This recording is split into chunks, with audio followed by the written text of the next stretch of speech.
Bueno, buenas tardes. Veo que se ha instalado el todes. Yo generalmente digo todas y todos, pero me parece muy bien si se ha consensuado. Yo les quiero agradecer que me hayan invitado. Yo no pensaba estar acá, la verdad. Me insistió Ketty, con quien está trabajando en la campaña hace mucho tiempo, y hemos trabajado juntas en otras oportunidades, es decir, nos conocimos hace muchos años, cuando nos acordábamos llegaron los primeros pañuelos verdes a Bahía, pero luego yo no tuve la continuidad que tuvo ella. Yo cuando vi que la campaña y demás venían muchas organizaciones y se llenaban de gente joven, me fui corriendo. Es decir, solo fui a algunas marchas, es decir, apoyé, pero no milité de la manera que ha militado Ketty y otras compañeras, ¿no? Es decir, apoyo lo que ellas hacen, las aplaudo, pero ya no he estado en esos lugares. Yo recuerdo que cuando comenzamos con una de las primeras agrupaciones feministas, no había casi chicas jóvenes, tanto así que nos llamábamos la Brigada Menopáusica, porque éramos todas viejas. Entonces vimos con mucha alegría que, bueno, esta cuestión que es increíble lo que hoy estamos viendo en la universidad. Entonces, bueno, los felicito por esto que se ha logrado. Y bueno, en un primer momento me parecía que no tenía nada que decir, en cuanto que yo nunca escribí nada sobre el aborto, es decir, no tengo una producción como otras cosas que puedo hablar. Bueno, pueden googlear y ver lo que lo he escrito. Digo, acá yo nunca escribí nada y tampoco tengo una gran trayectoria militante, pero me pareció, bueno, Ketty me llamó, me convenció y bueno, decidimos que estaba bueno estar juntas en esta oportunidad. El título de mi tema, digamos, sería Una historia del aborto. Y Ketty daría la parte de la historia más local. Yo, si bien soy doctora en historia, siempre transito los márgenes. Es decir, en CONICET estoy en la Comisión de Antropología y en el grado doy una materia para enfermería. Así que no soy lo que sería alguien que hace una historia posta, digamos. Siempre estoy más vinculado a la antropología, a la historia oral, al trabajo de campo. Es entonces que pensé, pasaríamos a la otra placa, que pensé en un título que me permitiera rápidamente hacer un planteo sobre lo que a mí me parece que pueden ser los ejes para pensar una historia del aborto. Yo creo que lo mío tiene que ser muy breve, me gustaría que Ketty lo pueda desarrollar más, que tiene más temas específicos. Y lo que yo me puse a pensar, ¿qué es esto de pensar una historia del aborto? Una historia universal del aborto sería inabarcable, yo no la podría dar de ninguna manera, y no sé si está escrita. Y de alguna manera parafraseé un título de una filósofa feminista, de la cual yo le dejé material para los que consultaron el material de cátedra, que es María Luisa Femenías, donde ella se plantea qué es esto de la historia del aborto, que es un debate. Y de alguna manera lo parafraseé, ¿no? Un debate pendiente, la historia del aborto. Y pensé, eso lo pensé yo, dos grandes ejes para pensar al aborto como un conocimiento situado. Cuando estoy hablando de conocimiento situado, eso también tiene una densidad teórica, ¿no? Cuando decimos que conocemos algo desde un lugar, desde un conocimiento situado, estoy tomando a una investigadora feminista, Donna Haraway, que trabajó mucho analizando cómo la ciencia construye discursos, ¿no? Y especialmente ella es bióloga y trabajó analizando los discursos sobre los primates, y lo que fue analizando es cómo muchas de las cosas que decimos que son propias de los primates, muchas veces son proyecciones de nuestras propias creencias en las sociedades humanas. Y entonces ella se plantea cómo el conocimiento, aún el conocimiento científico, que espera ser más duro, digamos, sin embargo están las subjetividades, y después ese mismo tipo de conocimiento que es totalizador, también cuando analiza a otras sociedades, ¿qué piensa de ellas? Pareciera que lo políticamente correcto, es decir, que tenemos una mirada que tiene que ver con el relativismo cultural. Es decir, nosotros conocemos, pero después respetamos todo, porque todas las posturas son respetables. Y Donna Haraway, en este concepto, dice, no, Ni respetamos todo, ni ninguno de nosotros estaría en condiciones de respetar todo lo que encuentre a su paso, ¿no? Sino que el conocimiento siempre interactúa, está en algún lugar e interactúa con otras miradas de las cosas. Entonces, en este sentido, me pareció que esta idea de pensar desde dónde vemos el aborto es un conocimiento situado. Lo vemos desde nosotros, pero con una opinión. No nos parecen, bueno, las podremos respetar, pero nosotros vamos a trabajar políticamente porque estamos seguros de que queremos pelear para transformar algo que no solo queremos conocer, sino que queremos conocer para transformar, ¿no? Y en este sentido pensé la idea de conocimiento situado. Entonces, desde esta mirada, el planteo sería más general para pensar esta historia del aborto. Sería así: en verdad pareciera que las objeciones sobre el aborto son muy nuevas. ¿En qué sentido? Son del siglo XVIII, es decir, son de la modernidad, de la edad contemporánea. Eso nos puede parecer muy antiguo en la historia de las personas, pero en la historia de la humanidad, digamos, fines del siglo XVII, el siglo XVIII, es ayer a la mañana, ¿no? Es decir, hasta ese momento no había habido grandes objeciones al aborto, ¿no? Es decir, no era un tema que generaba la disputa que todavía nos está generando hoy. Entonces, por un lado, estamos pensando que tenemos una mirada que pareciera que el aborto es propio de un momento histórico, es decir, las objeciones al aborto son propias de un momento histórico, y es un momento histórico bastante cercano en el tiempo, si pensamos que la historia, digamos, tiene una densidad temporal mucho más de lo que tiene la vida humana, ¿no? Y por otro lado, pensar también que las objeciones al aborto, de alguna manera, están enraizadas en pensamientos muy profundos que han tenido las sociedades humanas, que a lo mejor no se han planteado el aborto como restricción, pero sí el tema por dónde pasa el control de la mujer, la otra.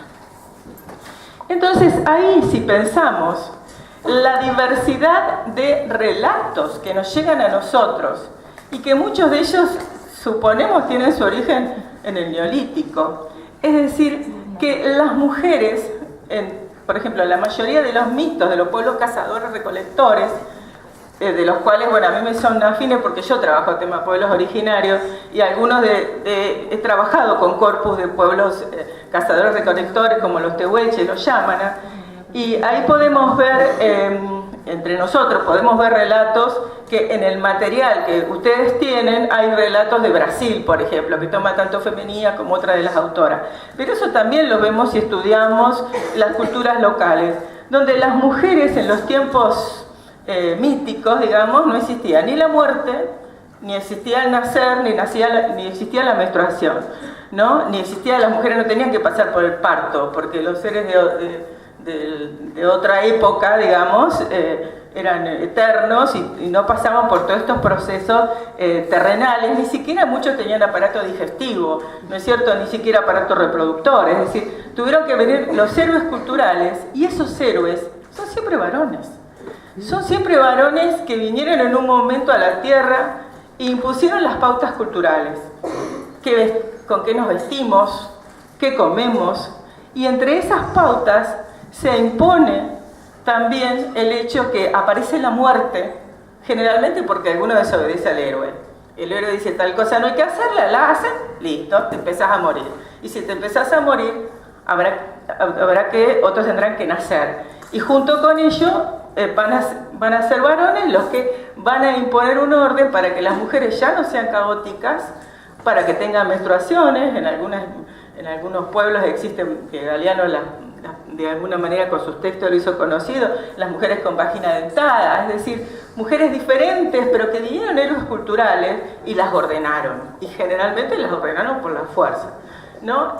Y muchas veces hay toda una serie de ciclos míticos que Lévi-Strauss estudió un montón, que son los matrimonios entre la luna o el sol, es decir, los astros, ¿no? Y las mujeres. Es decir, en ese matrimonio de los astros, que puede ser la luna, el sol, que puede cambiar de acuerdo con los pueblos, lo que se va a ir instaurando es que las mujeres en sí mismas son una especie de orden, ¿no? Una especie de orden que y justamente la menstruación en las mujeres está haciendo mucho la regla, es decir, ¿quién lo establece ese orden? Porque las mujeres deben ser controladas, ¿no? Entonces, bueno, yo un poco esto, ¿no? El sol, la luna, las estaciones, pero digamos, las mujeres tienen que ver con la periodicidad, no los varones. Ellos la instalan y la controlan. Pasamos a la otra. Entonces, bueno, en este orden, que no sé si se alcanza a ver con esto de la letra blanca, yo en mi compu la veía bien, pero acá no sé si lo pueden ver, pero digamos, todo este ciclo, yo estoy mirando el reloj porque quiero dejar enseguida, en todo este ciclo lo que se va a ir dando es el orden de lo biológico y el orden astronómico, digamos. Y en ese orden, donde ya las estaciones del año debían ser regulares, también debían ser los ciclos de las mujeres. Por ejemplo, es muy común que en todos estos pueblos aparezcan momentos de muchísimo calor. Entonces el sol, porque el sol tenía una fuerza, era un antepasado, y por ejemplo se enojaba y provocaba incendios. Entonces, bueno, controlar esto al sol, ¿no es cierto?, tuvo que ver con la acción de estos héroes, pero que por sobre todo controlan que las mujeres comiencen a tener hijos y mantener la especie de ese pueblo. Sí, seguimos con el otro. Entonces, en este razonamiento, las mujeres eran caóticas, pero los héroes culturales imponen los ciclos, la regla, y aparece esta idea, que después la vamos a ver en el feminismo ya de la primera ola, que es la idea que las mujeres tienen que ser controladas, por eso no podían ejercer digamos, en otras culturas, ya en la cultura occidental, las mujeres igual no podían tener la patria potestad, no podían tener la herencia, debían ser tuteladas. Ese tutelaje que aparece en los mitos también lo vemos en las legislaciones, que después las mujeres van a tener que, digamos, luchar para modificar esto, ¿no? Ya en el feminismo de la primera ola, Mary Wollstonecraft, desde Inglaterra, dice, bueno, escribe para denunciar cómo el tutelaje de las mujeres, que parecía algo que en ese momento estaba consensuado. Sí. Bueno, ahí sería una de las flechas, ¿no es cierto? Es decir, cómo pareciera que hay razones muy antiguas que seguramente se pueden rastrear en el Neolítico, con las objeciones con respecto al aborto y especialmente con respecto al derecho a decidir de las mujeres. Eso por un lado. Y por otro lado, las sociedades más cercanas a la occidental, que es la que pertenecemos nosotros, por más que estemos en un país, ¿no es cierto?, americano, hemos sido colonizados por Europa y nuestras leyes y las tradiciones son claramente, se impusieron tradiciones europeas. Vamos a ver que en la antigüedad clásica no había mayores objeciones al aborto, es decir, no era un tema que pudiera interesar demasiado. Lo mismo va a ocurrir en la Edad Media, que a lo sumo serían problemas de origen médico, pero no eran de ético, moral, y incluso, bueno, durante la Edad Media, una de las cosas que se va a... la gran duda era cuándo aparecía el alma en la vida humana, pero como parecía que el alma no era inmediata después de la concepción, entonces no era un problema que se produjeran abortos. Y va a ir cambiando la cosa en la edad moderna, ¿no? Es decir, en la edad moderna fueron cambiando realmente las condiciones y se va a comenzar a modificar eso. Especialmente lo que va a cambiar en un primer momento es quiénes podían realizar los abortos o quiénes podían realizar los partos, ¿no? Que generalmente eran las mujeres que tenían el manejo de los partos, sí, pasamos a la otra, que tenían el manejo de los partos y por supuesto también de los abortos, de la anticoncepción, y ya en el fines del siglo XVII, comienzo del siglo XVIII, comienza la persecución a las mujeres, a las parteras y a todas aquellas que querían ejercer la medicina pero no estuvieran inscritas, no estuvieran matriculadas. Sobre esto recomiendo el libro que no sé quién me pidió el material para hacer una especie de carpeta sobre aborto. Mandé algunas cosas, este libro no lo cité, este libro está en la web, es decir, está en venta en todas partes, pero también está en la web. Bueno, Silvia Federici justamente viene a Buenos Aires ahora en uno de estos días. Y realmente en este libro Calibán y la bruja desmonta mucho de las ideas que tenemos, que las brujas las mujeres fueron perseguidas por brujas solo en la Edad Media. Acá lo que vamos a ver, que las mujeres también fueron perseguidas, básicamente son perseguidas por brujas en la Edad Moderna. ¿Y por qué se las persigue ahí? Se las persigue porque se estaban ejerciendo la medicina. Y una de las cosas que aparece ahí como como el gran pecado de las brujas no son los abortos, sino que se comieran a los niños. Es decir, las brujas comen niños. Y eso lo sabemos por los cuentos que nos han llegado, ¿no es cierto? Y hay, estas imágenes las saqué del libro de Silvia Federici, pero son grabados y pinturas del siglo XVI, del siglo XVII, donde las de la brujería del siglo XVII, donde se mostraba a las brujas con el festín macabro que era comiéndose a los niños. La otra imagen que puse del otro lado es una imagen diferente de las mujeres, porque lo que dice Silvia Federici, y es un proceso que se está reconociendo en muchos lados, es que hasta la modernidad las mujeres realizaban muchísimas tareas, incluso durante parte de la Edad Media, que hoy nos resultan raras. Por ejemplo, estas son mujeres albañilas. La albañilería era un trabajo muy común de las mujeres. Y ahora, por ejemplo, grupos feministas españoles están investigando todos estos oficios y le están poniendo nombres de mujeres que han tenido oficios como ser albañilas, yeseras, ¿no es cierto?, no creíamos que esos eran trabajos de mujeres. Sin embargo, digamos, el ubicar a las mujeres solo en las tareas reproductivas va a ser un proceso bastante tardío, ¿no? Hasta ese momento Silvia Federici tiene otras imágenes de mujeres recogiendo en el huerto, donde prácticamente gran parte de la alimentación la producía la familia, y hay varones y mujeres, todos haciendo más o menos el mismo trabajo, y no se ve que había demasiadas desigualdades. Sin embargo, la modernidad insiste en que la mujer debe quedar en el ámbito de lo reproductivo doméstico. Seguimos. Y junto con eso, es decir, juntamente con este proceso en el cual vemos que las mujeres son llevadas al ámbito de lo privado, de lo reproductivo, pero de lo reproductivo como de la vida, ¿no?, reproductiva de la fuerza de trabajo, se produce el nacimiento del conocimiento científico tal como lo entendemos hoy en día, ¿no? El conocimiento científico, como lo entendemos hoy, es occidental, es moderno, es racional, y en ese proceso de conocimiento occidental, racional, moderno, ¿no?, europeo, para nosotros llega de Europa, las mujeres son excluidas de la ciencia.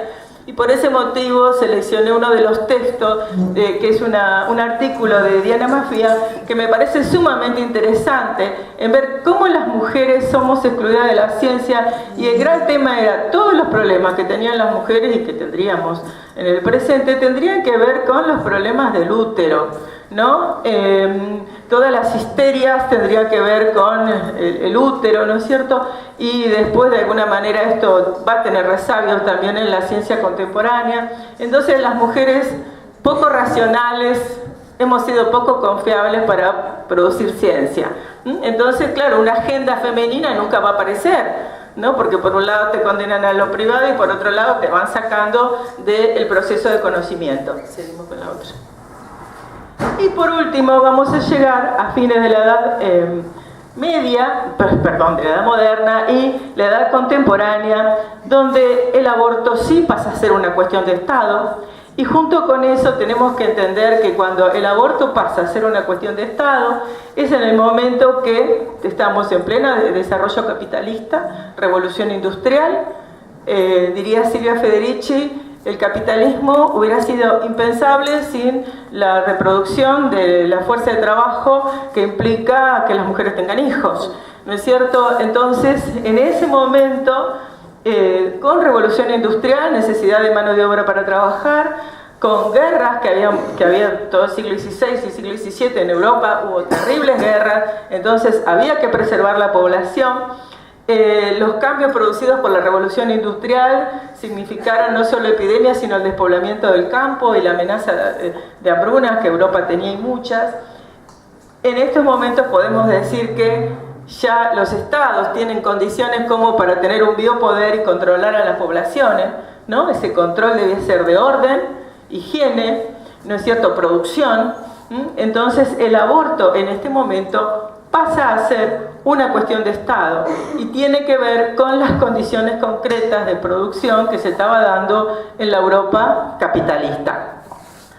Pero yo lo que creo es que si bien el aborto pasa a ser una cuestión de Estado, porque se están dando estas condiciones, creo que las antiguas condiciones que estábamos dando antes, esos mitos, esa historia, esa idea que las mujeres tienen que ser controladas, creo que ambas, en vez de enfrentarse como lo veíamos en la primera de las placas, que eran dos flechas que se enfrentan, yo creo que algo se vuelven a enganchar y siguen produciendo sentidos.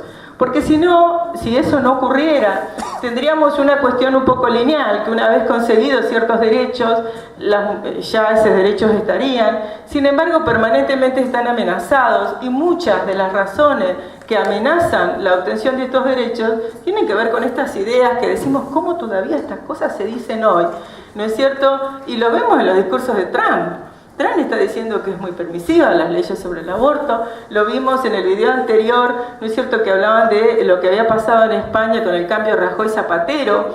Es decir, permanentemente estas ideas se enganchan de distintas formas. No digo que se enganchan siempre igual, no digo que sea un proceso mecánico, pero sí digo que estas ideas antiguas, muy antiguas y muy ancestrales, aparecen con mucha frecuencia y se enganchan con las otras, en las cuales pareciera que la modernidad es la clave y la razón.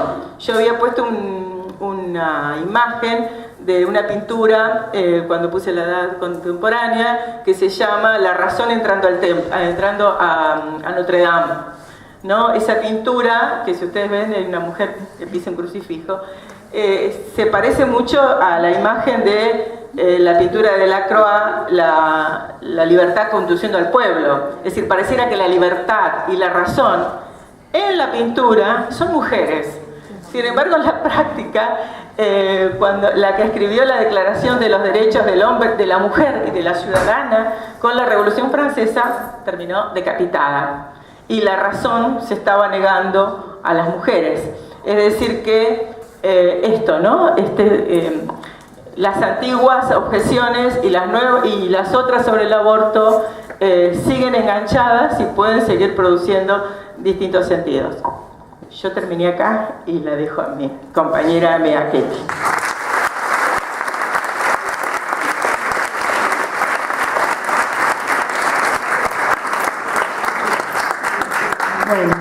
Bueno, difícil, a ver, después de lo que se ha dicho. Bueno, yo soy Ketty Scheider, soy integrante de la campaña por el derecho al aborto legal, seguro y gratuito. Primero paso el chivo, ¿sí? Esto es un chivo. ¿Bien? Están todas, todos y todes invitados mañana a las actividades que vamos a hacer en la Plaza Rivadavia. No pudimos el viernes, que fue el 28 de septiembre, día por la lucha por el aborto legal en América Latina y el Caribe, porque nos mandaron la lluvia desde algún lado, entonces lo hacemos mañana. Y después el segundo chivo es que cuando yo termine, y antes que nos echen de acá, vamos a hacer la propuesta de hacer un pañuelazo, sacarnos una foto con todo, con el pañuelito arriba. Bien, ahora sí. Bueno, a ver. Yo lo que intenté fue trazar algunas genealogías posibles. Como bien decía Graciela, uno o una se pone en algún lugar y empieza desde ahí a pensar. Y la idea también es que esto sea ágil. Yo les voy a contar cómo es el planteo de lo que yo les vengo a dar. No voy a hablar nada del año 2018, salvo un pedacito al final en un videíto, porque en realidad el año 2018 ya lo venimos conociendo. La Marea Verde arrancó el 19 de febrero de 2018 en Capital Federal en un tremendo pañuelazo que se hizo frente al Congreso y a partir de ahí no paramos más, ¿sí? Yo lo que voy a tratar es de hacer un recorrido, digamos, bastante ambicioso pero muy rapidito, que va tocando ciertas cuestiones internacionales, nacionales y locales, ¿sí? Ir medio como viendo qué iba pasando en el mundo. Y básicamente es como poder empezar a contarles que hoy el pañuelo verde garpa. O sea, hoy el pañuelo verde es ser progre, nadie quiere estar afuera de la foto. Creo que es muy fácil, y esto es bienvenido, que por fin sea relativamente fácil, pero hasta noviembre del año pasado, que va a ser el último video en serio que les voy a pasar, éramos muy pocas las que teníamos el pañuelo verde. Y realmente yo no sé si esta universidad del año pasado o en años anteriores hubiera abierto esta cátedra. También tengo la cronología, digamos, de las cátedras, ¿no? El antes y el después, la cantidad de cátedras que se han abierto en lo que va del año en distintas universidades y las cátedras previas que hubo en otras universidades. Digo esto, entonces, de 2018 no voy a hablar, salvo, y esto va a ser como para que no sea muy denso, mechado con unos cuantos videos. En estos videos, salvo el primero, yo lo que les quiero mostrar es qué veníamos haciendo desde la campaña, cómo fue la primera vez que en diputados se logró un consenso de mayoría en el año 2011, se produjo un lindo video al respecto. O sea, la idea es que esto sea medio así. Así que, para lo que viene. Yo siempre estoy acostumbrada a manejar yo la computadora. Para mí estar acá adelante así parada es raro, porque siempre estoy yo con la compu. Ah, no, dale, aprovechate. Bueno, esto es, digo, a ver, ¿no? La conocen a la COPE, supongo. Y creo que esto es importante, ¿no? El rol de las mujeres como las grandes incubadoras de la historia. Cosa que vamos a ir cuestionando. Bueno, vamos a ver un primer video que es el único de 2018, como para entrar en tema, que es del 8 de agosto, el día de la gran lluvia. Si se atranca, yo lo paso desde la carpeta, porque se puede atrancar. Clic, clic. Doble clic. No salta nada. Ni doble clic ni medio clic. Bueno, ahí voy a pasarlo. Hay que entrar, dice que hace los programas, no pasa nada. Hay que ir con la tecla Windows, con la teclita de Windows pasa el archivo y el que dice lluvia. Esto nos va a pasar todo el tiempo.